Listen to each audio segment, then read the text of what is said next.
सभापती महोदय टीईटीचा हा विषय अत्यंत महत्त्वाचा आहे। सभापती महोदय, आम्हाला जाणीव आहे सुप्रीम कोर्टाने हा निर्णय दिलेला आहे टीईटीची परीक्षा घेण्यासंदर्भात। आमची याचिका शिक्षकांची देखील सुप्रीम कोर्टात गेली। आम्हाला अपेक्षा होती सरकारनं की त्यात सहभागी होऊन टीईटीची अट रद्द व्हावी। 53च्या वरच्यांना सूट आहे, 53च्या खालच्यांना टीईटी द्यायला लागते। आता असणाऱ्या अस्तित्वात असणाऱ्या शिक्षकांनी द्यायची आणि पुढे नोकरी पाहिजे असणाऱ्या शिक्षकांनी सुद्धा द्यायची। सभापती महोदय, एखादी परीक्षा घेत असताना जर ही सुप्रीम कोर्टाने कंपल्सरी केली असेल तर राज्य शासनाची जबाबदारी व्यवस्थित परीक्षा घेण्याची। आज एका बाजूला 13 कोटी जनतेचं भलं करण्याच्या घोषणा हे सरकार करतंय, साधी 6 लाख लोकांची परीक्षा ही घेऊ शकत नाही। सभापती महोदय, 6 लाख लोकांची परीक्षा साधी घेता येत नाही ना। आज पुणे म्युनिसिपल कॉर्पोरेशन मध्ये एक पेपर फुटलेला आहे, त्याचं आंदोलन चालू आहे। परवा विद्यापीठामध्ये पेपर फुटले, त्याचं आंदोलन या ठिकाणी चालू आहे।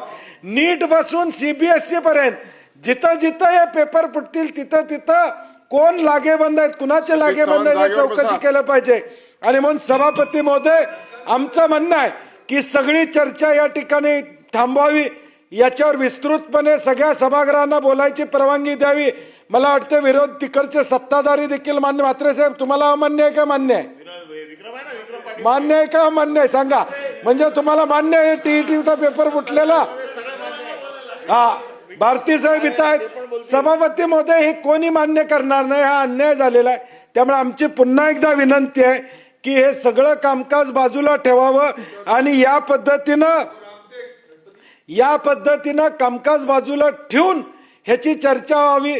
भिवंडीत पेपर ज्या कुठं फुटला, त्याचे सूत्रधार काय, कोणावर गुन्हे दाखल केले, त्या गुन्हेगार, आता आमची माहिती अशी आहे की गुन्हे दाखल ज्यांच्यावर झाले त्यांचा हात किती आहे त्याच्यापेक्षा त्यांच्या मागची लोक लपवायसाठी चाललेलं आहे। सभापती महोदय, आज आम्ही वर्तमानपत्रामध्ये वाचतोय उत्तर प्रदेश पर्यंत देश पातळीवर याचं कनेक्शन असं ऐकलं जाते। सभापती महोदय, आमची विनंती आहे, राज्यात जर विश्वासार्हता निर्माण करायची असेल परीक्षेसंदर्भात, जर विकसित भारत म्हणून तुम्हाला पुढे जायचं असेल तर सगळी चर्चा या ठिकाणी बाजूला ठेवा, याच्यावर वेळ द्या, याच्यावर चर्चा घडू द्या। शिक्षण मंत्र्यांनी उत्तर दिलं पाहिजे की या ठिकाणी तुमच्यावर या ठिकाणी बोर्ड दाखवलं जाते, तुमच्या डिपार्टमेंटचं हे फेल्युअर आहे, फक्त समोर दिसतात 2-3 लोकांच्यावर गुन्हे दाखल करून चालणार नाही।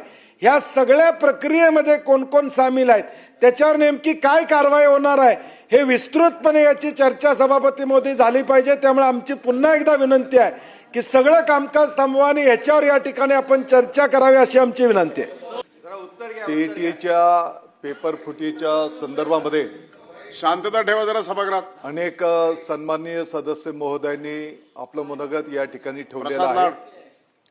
निश्चितपणे आपल्या सर्वांच्यासाठी ही गंभीर बाब आहे।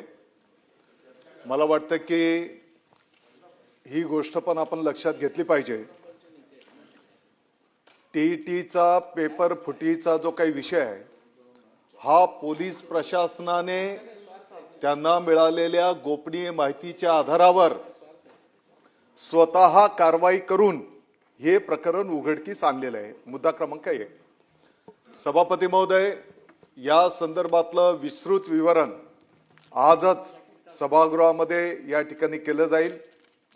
या संपूर्ण प्रकाराची चौकशीच्या संदर्भामध्ये माननीय मुख्यमंत्री महोदयांनी SITचं गठन त्या ठिकाणी केलेलं आहे आणि SITच्या माध्यमातून त्या ठिकाणी 4 पेक्षा जास्ती पथक निर्माण करून याचा संपूर्ण चौकशी त्या ठिकाणी केली जाते आहे।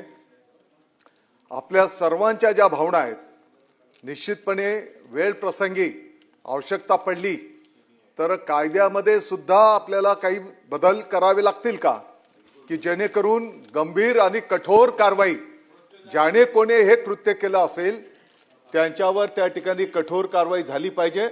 या दृष्टिकोनातही शासनाची त्या ठिकाणी तयारी आहे। जे कोण असतील, मला वाटतं मंत्री महोदयाचं आपल्या सगळ्या सदस्याचं ऐकले, मंत्री महोदयाचं पूर्ण होऊ दे ना।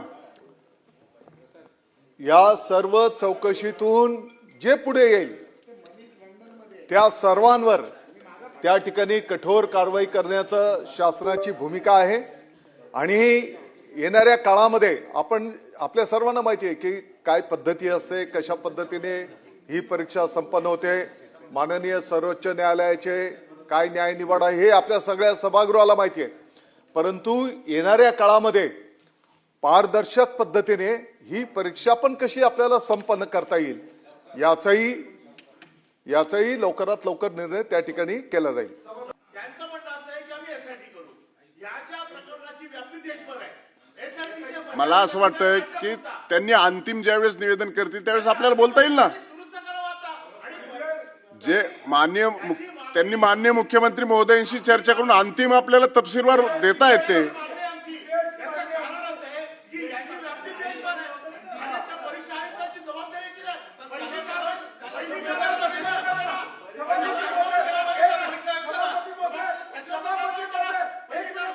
परीक्षा परिषदचं पत्र वाचा सभापती महोदय.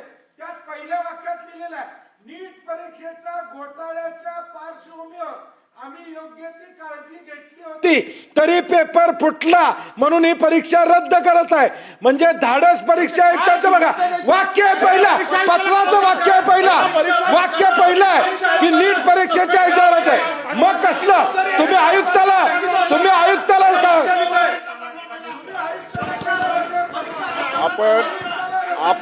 आपण जरा बसा सगळे.